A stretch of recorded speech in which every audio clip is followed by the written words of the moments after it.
Guys, welcome back our YouTube channel. ಎಲ್ಲ ಹೇಗಿದ್ದೀರಾ? ನೀವೆಲ್ಲ ಚೆನ್ನಾಗಿದ್ದೀರಾ ಅನ್ಕೊತೀನಿ. ಇವತ್ತು ಅಕ್ಕಿಯಿಂದ ಮಂಡಕ್ಕಿ ಯಾವ ಥರ ಮಾಡ್ತಾರೆ ಅಂತ ನಾನು ತೋರಿಸ್ಕೊಡ್ತೀನಿ. ಇವಾಗ ನಿಮಗೆ ಎಷ್ಟು ಮಂಡಕ್ಕಿ ಬೇಕೋ ಅಷ್ಟು ನಾನು ಅಕ್ಕಿ ತೊಗೊಂಡಿದ್ದೀನಿ. ಇವಾಗ ಅಕ್ಕಿನ ಚೆನ್ನಾಗಿ ವಾಶ್ ಮಾಡ್ಕೋಬೇಕು. ಮೇನ್ ಪಾಯಿಂಟ್ ಏನಂದರೆ ಹಳೆ ಅಕ್ಕಿ ಇರಬೇಕು ಮತ್ತು ಸೊಸೈಟಿ ಅಕ್ಕಿ ಇರಬೇಕು.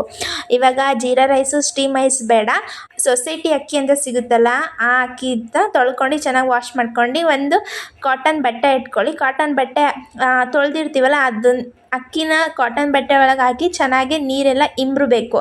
ಅಂದರೆ ಡ್ರೈ ಆಗಬೇಕು ಫುಲ್ಲು. ಯಾವ ಥರ ಡ್ರೈ ಆಗಬೇಕು ಅಂದರೆ ನೀವು ನೋಡ್ತಿರ್ಬೋದು ಕೈಗೆ ನೀರು ಅಂಟ್ತಾ ಇಲ್ಲ, ಫುಲ್ಲು ಡ್ರೈ ಆಗಿದೆ. ಆ ಥರ ಡ್ರೈ ಮಾಡ್ಕೋಬೇಕು. ಇನ್ನು ಯಾರ್ಯಾರು ಚಾನಲ್ನ ಸಬ್ಸ್ಕ್ರೈಬ್ ಮಾಡ್ಕೊಂಡು ದಯವಿಟ್ಟು ಚಾನಲ್ ಸಬ್ಸ್ಕ್ರೈಬ್ ಮಾಡ್ಕೊಂಡು ಕೊನೆವರೆಗೂ ವೀಡಿಯೋ ನೋಡಿ. ಇವಾಗ ನೋಡಿ ಎಲ್ಲ ಡ್ರೈ ಆಗಿದೆ. ಒಂದು ಪಾತ್ರೆಯಲ್ಲಿ ಎತ್ಕೊಂಡಿದ್ದೀನಿ ನಾನು. ಅದನ್ನು ಚೆನ್ನಾಗಿ ಸ್ವಲ್ಪ ಫ್ರೈ ಮಾಡಬೇಕು. ಅಂದರೆ ನೀರು ಹಾಕಬಾರ್ದು, ಎಣ್ಣೆ ಹಾಕಬಾರ್ದು, ಏನು ಹಾಕೋದು ಬೇಡ. ಪ್ಲೈನಾಗಿ ಫ್ರೈ ಮಾಡಿ ಯಾವ ಕಲರ್ ಬರಬೇಕಂದ್ರೆ ನೀವು ನೋಡ್ತಿರ್ಬೋದು ಫುಲ್ಲು ಬ್ರೌನ್ ಕಲರ್ ಬರಬೇಕು ಎಲ್ಲ ಅಕ್ಕಿನೂ. ಯಾವ ಥರ ಬರ್ತಿದೆ ನೋಡಿ, ಅಕ್ಕಿನೂ ನೋಡಿ ಹೋಗ್ತಾ ಹೋಗ್ತಾ ಎಷ್ಟು ದಪ್ಪ ಆಗ್ತಿದೆ ಅಂತ. ಇದು ನೋಡ್ಬೋದು ಸೊಸೈಟಿ ಅಕ್ಕಿ ಥರ ಕಾಣಿಸಲ್ಲ, ಬಟ್ ನಮ್ಮ ಸೈಡೆಲ್ಲ ಸೊಸೈಟಿ ಅಕ್ಕಿ ಸಣ್ಣ ಅಕ್ಕಿ ಥರ ಬಂದಿದೆ ಈ ಟೈಮು. ನೀವು ಸೊಸೈಟಿ ಅಕ್ಕಿನೇ ಮಾಡ್ಕೊಳ್ಳಿ. ನೋಡಿ ಫುಲ್ಲು ರೋಸ್ಟ್ ಆಗಿದೆ. ಸೊ ನಾನೊಂದು ಪ್ಲೇಟಿಗೆ ಸರ್ವ್ ಮಾಡ್ಕೊತಿದ್ದೀನಿ. ಒಬ್ರೊಬ್ಬರು ಕುಕ್ಕರಿಂದನೂ ಮಾಡ್ತಾರೆ. ಸೊ ಕುಕ್ಕರಿಂದ ನನಗೆ ಅಷ್ಟು ಬರಲ್ಲ.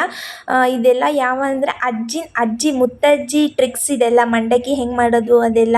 ಸೊ ನಾನು ಕೇಳ್ಕೊಂಡು ಮಾಡ್ತಾಯಿದ್ದೀನಿ. ಒಂದು ಬಾಣಲಿ ತೊಗೊಂಡು ಉಪ್ಪು ಹಾಕ್ಕೊತಾ ಇದ್ದೀನಿ. ಉಪ್ಪು ಸ್ವಲ್ಪ ಚೆನ್ನಾಗಿ ಫ್ರೈ ಆಗಬೇಕು. ಯಾವ ಉಪ್ಪು ಅಂದರೆ ದೊಡ್ಡ ಉಪ್ಪು ಹಾಕಿದರೆ ಅಷ್ಟು ಬರಲ್ಲ, ಸಣ್ಣ ಉಪ್ಪು ಹಾಕ್ಕೊಂಡು ಚೆನ್ನಾಗಿ ಫ್ರೈ ಮಾಡ್ಕೊಳ್ಳಿ. ಅದು ಒಂದು ಸ್ವಲ್ಪ ಬಿಸಿ ಆಗೋವರೆಗೂ ಚೆನ್ನಾಗಿ ಫ್ರೈ ಮಾಡ್ಕೊಳ್ಳಿ. ಅಂದರೆ ಮತ್ತೆ ಇದು ಫುಲ್ಲು ರೋಸ್ಟ್ ಆಗುತ್ತೆ. ಸ್ವಲ್ಪ ನೋಡ್ಕೊಂಡು ಫ್ಲೇಮಲ್ಲಿ ಇಟ್ಕೊಂಡು ಚೆನ್ನಾಗಿ ಫ್ರೈ ಮಾಡ್ಕೊಳ್ಳಿ. ನೆಕ್ಸ್ಟ್ ನಾವು ಹುರಿದಿಟ್ಕೊಂಡಿದ್ವಲ್ಲ ಅಕ್ಕಿನ ನೋಡ್ತಿರ್ಬೋದು. ಅಕ್ಕಿ ಸ್ಟಾರ್ಟಿಂಗಲ್ಲಿ ಹೆಂಗಿತ್ತು, ಇವಾಗ ಸ್ವಲ್ಪ ಡುಮ್ಗೆ ಅಕ್ಕಿ ಎಲ್ಲ ಕಾಳು ದಪ್ಪ ದಪ್ಪ ಆಗಿದೆ. ಉಪ್ಪೊಳಗೆ ಅಕ್ಕಿ ಕಾಳನ್ನು ಹಾಕ್ಕೊಂಡು ಚೆನ್ನಾಗಿ ಫ್ರೈ ಮಾಡ್ಕೊಳ್ಳಿ. ಎಷ್ಟು ಅಂದರೆ 45 ನಿಮಿಷ ಬೇಕು. 45 ನಿಮಿಷ ಬೇಕೇ ಬೇಕು ಇದು ಫ್ರೈ ಮಾಡ್ಕೊಳಕ್ಕೆ. ಯಾಕಂದರೆ ಕೈ ಆಡ್ತಾನೆ ಇರಬೇಕು, ಹಂಗೆ ಸ್ಪೂನಲ್ಲಿ ಕೈ ಆಡಿಸ್ತಿರ್ಬೇಕು. ಯಾಕಂದರೆ ಉಪ್ಪು ಸೀದೋ ಥರ ಆಗಿಬಿಡುತ್ತೆ ಮತ್ತು ಅದು ಅಕ್ಕಿನೂ ಒಂಥರ ಆಗಿಬಿಡುತ್ತೆ. ಸೊ ನೀವು ನೋಡ್ತಿರ್ಬೋದು ಅಲ್ಲೇ ಒಂದೊಂದು 2-3 ಕಾಳು ಬರ್ತಾ ಇದ್ದಾವೆ ಅಲ್ವಾ. ಚೆನ್ನಾಗಿ ಫ್ರೈ ಮಾಡ್ಕೊಳ್ಳಿ.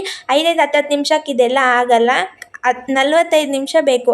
ಸೊ ಫೈನಲಾಗಿ ನೀವು ನೋಡ್ತಾ ಇರ್ಬೋದು ಯಾವ ಥರ ಆಗಿದೆ. ನನಗಂತೂ ಫುಲ್ಲು ಕೈ ನೋವಂತೂ ಬಂದ್ಬಿಡ್ತು. ಸೊ ಮಂಡಕ್ಕಿ ನೋಡಿ ಯಾವ ಥರ ಬಂದಿದೆ ಅಂತ ಅಲ್ವಾ, ಕಾಣ್ತಾ ಇದೆಯಾ? ಅದರಲ್ಲೂ 1-2 ಆಗಿಲ್ಲ, ಕಾಳು ಹಂಗೆ ಇದೆ ಅಕ್ಕಿದು. ನೀವು ನೋಡ್ತಾ ಇರ್ಬೋದು ನೋಡಿ. ಮಂಡಕ್ಕಿನೂ ಕೂಡ ಫ್ರೈ ಮಾಡಿ ರೋಸ್ಟ್ ಆಗಿದೆ.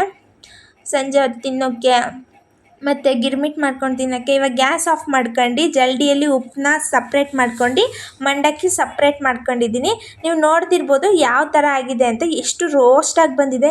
ಹಿಂಗೆ ಮುಟ್ಟಿದರೆ ಸಾಕು ಮುರಿದೋಗುತ್ತೆ, ಅಷ್ಟು ರೋಸ್ಟಾಗಿ ಬಂದಿದೆ ಅಲ್ವಾ ಈ ವಿಡಿಯೋ. ಸೊ ನೀವು ಈ ಮನೇಲಿ ಒಂದು ಸಲ ಟ್ರೈ ಮಾಡಿ, ಪಕ್ಕ ಬಂದೇ ಬರುತ್ತೆ. ಈ ವಿಡಿಯೋ ಇಷ್ಟ ಆದರೆ ಲೈಕ್, ಶೇರ್, ಕಮೆಂಟ್ ಮಾಡಿ. ಬಾಯ್.